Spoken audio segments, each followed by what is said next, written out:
আসসালামু আলাইকুম। আমি আমিন হাসান মাহাদি। আমি প্রতিষ্ঠাতা এবং নির্বাহী কর্মকর্তা বিডি শেপসের। আমরা আজকে ২ টা সিনারিও নিয়ে কথা বলব। ১ম সিনারিওতে দেখতে পারতেছি একটা স্টুডেন্ট খুব মন খারাপ। তার নাম শিপু। সে ব্রাহ্মণবাড়িয়া থেকে ঢাকায় এসেছে সুনামধন্য একটা কলেজে পড়ার স্বপ্ন পূরণ করতে।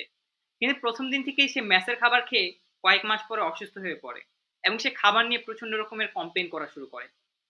অন্যদিকে আমরা দেখতে পারতেছি দ্বিতীয় সিনারিওতে একজন অফিস ওয়ার্কার ব্যাচেলর সে তার লাঞ্চ বাইরে করা নিয়ে খুব বেশি ভোগান্তিতে আছে।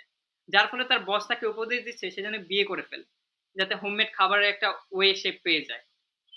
বাংলাদেশে এরকম প্রায় ৬০ লক্ষ মানুষ আছে যারা প্রত্যেকদিন খাবার বাইরে থেকে কেনাকাটা করে খায় এবং তাদের মেইন সোর্স হচ্ছে ৪ টি।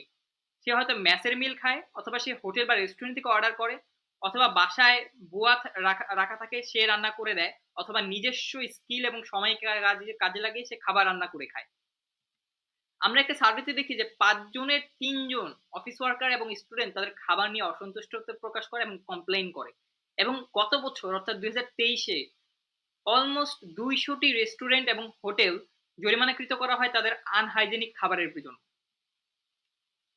প্রবলেম আসলে অনেকগুলা। মূলত limited option, lack of quality, health concern, affordability, hygiene concerns এবং ল্যাক অফ টাইম হচ্ছে মেইন প্রবলেম।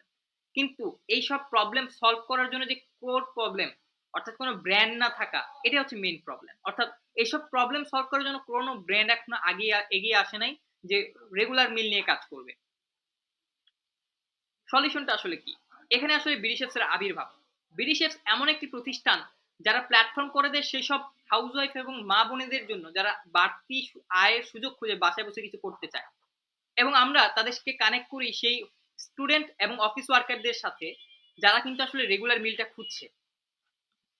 যার ফলে হয় কি স্টুডেন্টরাও রেগুলার মিলটা হোমমেড পায়, হেলদি পায়, নিজস্ব মেনুর মতো পায় এবং হাউসওয়াইফরাও বাড়তি আর্নিং এর সোর্স পায়। মার্কেট ভ্যালিডেট করতে পারলে আমরা দেখতে পারি যে আসলে প্রায় ১০ লক্ষ মহিলা এরকম আছে ফেসবুক এবং হোয়াটসঅ্যাপে যারা নিজস্ব ফেসবুক পেজ এবং গ্রুপের মাধ্যমে খাবার বিক্রি করছে। প্রায় ২০ লক্ষ স্টুডেন্ট এরকম আছে যারা প্রত্যেকদিন লাঞ্চ বা ডিনার বাইরে করছে এবং ঢাকায় অনলি ৪০ লক্ষ অফিস কর্মচারী আছে যারা প্রত্যেকদিন খাবার বাইরে কিনে খায়। আমরা যদি মার্কেটটা ভালো করে দেখি, এই খাবারের মার্কেট প্রায় ৩১,০০০ কোটি টাকা। কিন্তু সার্ভিস অপ্টিবল মার্কেটে আমরা ধরে নিয়েছি ৬,০০০ কোটি টাকা। আমাদের বিজনেস মডেল খুবই সিম্পল।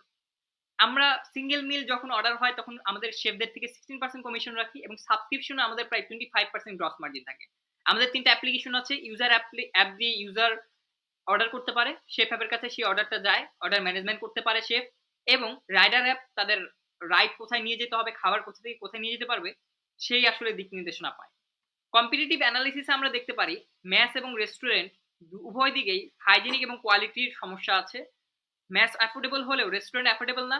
মেস টাইম সেভিং হলেও রেস্টুরেন্ট টাইম সেভিং না। বাট মেসের খাবার কিন্তু হাইজেনিক এবং কোয়ালিটিফুল হয় না। সেলফ কুক খাবারে কিন্তু সবগুলোই আছে। অ্যাফোর্ডেবল, হাইজেনিক, কোয়ালিটি সব ঠিক আছে, তবে টাইম সেভিং না। অর্থাৎ অনেক সময় অপচয় হয়। বিডি শেফস এখানে অ্যাফোর্ডেবল, অর্থাৎ আমরা ১৪০ থেকে ১৬০ টাকায় ২ বেলা খাবার দিচ্ছি। Hygienic and healthy, quality assure করছি এবং টাইম সেভিং।